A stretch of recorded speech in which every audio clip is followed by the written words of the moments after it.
If 2022 taught us something, is that we should be careful about how we store our crypto, that we shouldn't entrust all our funds to centralized entities, and that controlling our private keys is the only way to get rid of the counterparty risk. But critics say that self-custody is too complicated and cumbersome for most crypto users. If not done it correctly, managing your private keys could be even riskier than trusting a third-party custodian. So what is the best way to keep your crypto safe? Is self-custody really the most reliable option? In this video, we discuss the nuances of crypto storage with James Check, lead on-chain analyst at Glassnode. I'm Giovanni. On this show, we challenge the ideas that are shaping the world of crypto. In each episode, we challenge a crypto narrative, a price outlook, or a potentially disruptive technology. Only the most solid ideas will make it to the other side. This video is presented by our sponsor, Web3 Antivirus, a security solution that helps protect users from online threats and scams on the decentralized web. Okay, James, so let's start from the basics. So what is self-custody according to you, and why it is important? Sure. I mean, the concept of self-custody is essentially taking ownership of these, bearer assets. Now, when people who are brand new to the digital asset space kind of ask me this question, I think the best analog is it's like holding physical cash. It's like holding physical gold. And the reason why it's important is that it's really one of the key innovations of Bitcoin being a bearer asset, a bearer hard asset that you can actually hold outside the system. And as we've seen over the course of 2022, there were several instances where we had centralized entities who are the custodians who over leveraged, lent out customer assets, or just otherwise gambled them away. So in all of those instances, if you're not holding your own assets, then you are essentially liable. They are a liability on someone else's balance sheet. And, these people, many of them ended up with zero. So in many ways, it's one of these few, it's the first time that we've had a digital asset that you can hold in your own keys in a bearer format. And really, it overcomes one of the largest problems with gold, which was that it naturally centralized by design because gold coins is just really hard to move around. A few days ago, we saw that a Bitcoin core developer was victim of a hack in which he lost control of his Bitcoin. So he was doing self-custody and he had 3.5 million worth of Bitcoin stolen in a hack. So we don't exactly know for sure what happened, what are the details of this. But what I want to focus on is the reaction that this event sparked, specifically on crypto Twitter. Basically, a lot of people were saying that if a Bitcoin core developer couldn't handle self-custody, wasn't able to self-custody, then how would an average user do it? People say that this is too complicated and risky for the average user. So what is your comment to those type of reactions? Yeah, I mean, I completely disagree that having a core developer losing their coins, as unfortunate as it is, at the end of the day, I'm also an average person. I've managed to do self-custody. If you have gold in your vault, if you have cash in your wallet, it's the same concept. You need to exercise a level of responsibility. So understanding what those attack vectors are, and in many instances, 24 words or 12 words, which is your ultimate seed phrase, that is essentially no different to saving your password for a password manager, right? Or a password for your bank account. So it's the exact same concept. Yes, there are risks, but at the same time, we as humans, our job and what we do is assess risks. There are no solutions, only trade-offs. And the trade-off is you're removing that liability on third parties, but you have to look after a 12 or a 24-word seed phrase. OG Bitcoiner Udi Wertheimer makes a case specifically against seed phrases. He says that this list of words is very difficult to keep safe for years, and learn how to do it is also very difficult. He recommends to use custody solutions that don't require to handle the seed phrase yourself. What do you think about these statements? I think that the example he's probably alluding to is things like collaborative custody, like, Unchained and some of these companies who give you a 2 of 3 or a, 3 of 5, whatever your setup is. They can provide you with a collaborative custody solution. They're absolutely a fantastic solution. I'm glad that they exist. But if your weakest link is somebody getting into your email account to do the social recovery for you, right? They can do a reset password, they get the link, suddenly they get your funds. So it's one of those things where collaborative custody is important. It solves a certain problem, but you open up a different attack vector, which is what happens if you lose the password to your email account. So at the end of the day, all of this actually boils down to what is the weakest link in your security setup. And there is no correct answer. It is a process that people need to go through. It's a personal decision at an individual level. It's the same as all privacy, all security online. What is your weakest link? If somebody can get into your master email account and reset all of your bank passwords and access your social recovery, then you may as well have had 12 words written down in a book in the back of your cupboard. So, at the end of the day, identifying what is the weakest link, it's not a difficult process. It's just a process people actually need to do the work for. And it's no different to whether you're doing social recovery or a pure self-custody type setup. At the end of the day, it comes down to education and spending the required hours to look after the wealth that you're putting into this wallet. If you're not willing to put more than 5 minutes into it, then don't put more than $5 into it. If you're willing to do 100 hours, now you can start talking about doing your significant sums of savings. So, again, everything scales with the use case. So when you talk about these weak links, what do you mean exactly? Can you give us a practical example?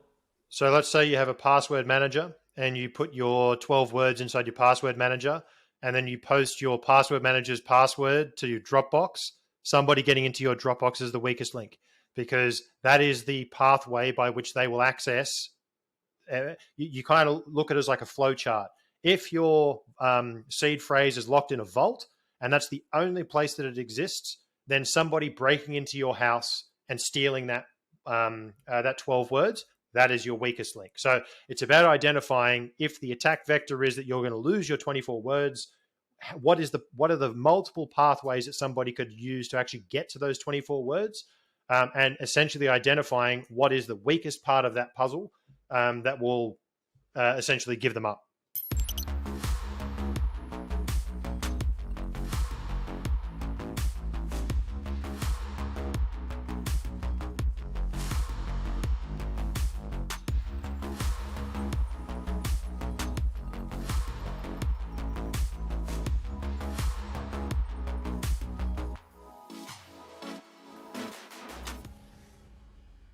Another point made by Wertheimer is that different types of crypto use require different type of custody. So he makes the point that, holding your coins in a hardware wallet is a good solution if you are storing your wealth for the future, for future generations, or for the long term. But if you use your crypto for swapping NFTs 10 times per day or for on-chain trading, then holding your crypto on such a hardware wallet is not the most user-friendly, comfortable solution. Don't you think that it depends also on the usage that you are making of that crypto? Of course, and it's about having the right tool for the right job. In my personal setup, I have cold storage, I have warm storage, which is coins that I have on my mobile, but I cannot just send with my mobile. You still need a hardware device to actually send them. You've got cold storage that's completely separated from the internet at all times and is very secure. And then I have a hot wallet, which is if I need $100, $200 to just move around or do an intermediary transaction, then you have a hot wallet that's just a wallet on your phone, right? It comes down to the right tool for the right job. And with all of these things, you have different levels of security. Wertheimer points out that third-party custodians are not always bad. For example, he makes the example of Michael Saylor. So Michael Saylor stores his crypto apparently in a third-party custodian, and he said that if he does it, then why wouldn't the average user wouldn't do it? And then he also says you can put part of your holdings on different third-party custodians, on different, for example, exchanges, in order to minimize the risk. What do you think about this solution as an alternative? Yeah, I mean, I'm going to disagree with Udi on this one, because if you think about it, so let's just take the Michael Saylor approach. I'm quite positive that the custodial setup that Michael Saylor and MicroStrategy have, if the bill from Coinbase or whoever their custodian is, if the bill came to you and I, it would send us broke, right? The amount of money that he would be paying in order to obtain that level of custody and that whole solution, it's not feasible for the average person. So really what Udi is saying there is that people just deposit across all these exchanges. Okay, so what is the weakest link? Well, the weakest link is you now have, let's just say, for example, 5 exchanges. You've split your deposits 1/5 in each. Now you have to manage 5 different passwords and 5 different two-factor authentication methods. So when you actually peel back that onion, the solution that Udi is proposing is far worse, because you have more passwords, more two-factor, and you still have third-party custodial risk. Yeah, that makes sense. Although having to remember those passwords is not so critical as when you have to remember your seed phrase, because I think there are retrieval systems in case of exchanges and third parties, while there are no retrieval systems in the case you lose your seed phrase. So that's not exactly an equivalent. But this comes down to trade-offs. It comes down to hardware. There's mitigation solutions even within that framework to make it really, really difficult for you to lose your coins.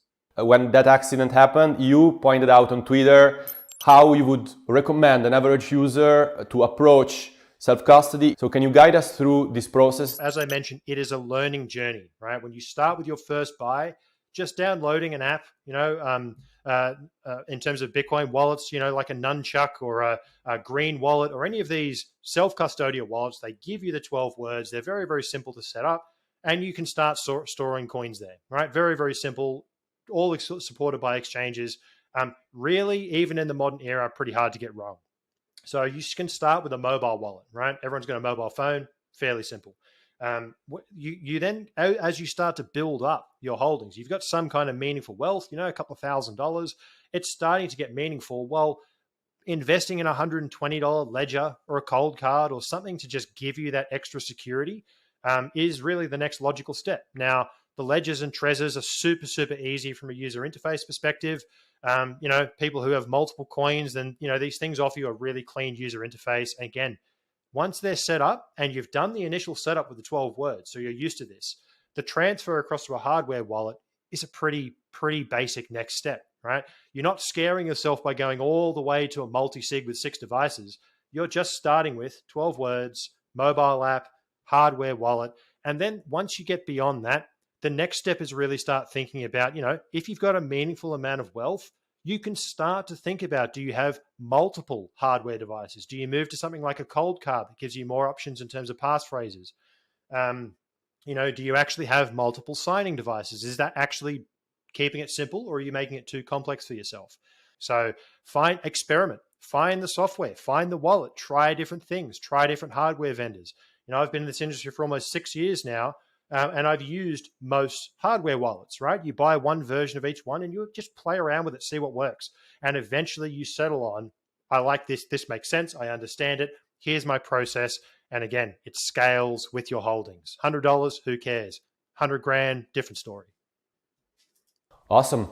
Yeah, I think that was a great overview of the different approaches that people can use for this, and hopefully people watching will be able to think about it and choose their own personal solution for self-custody.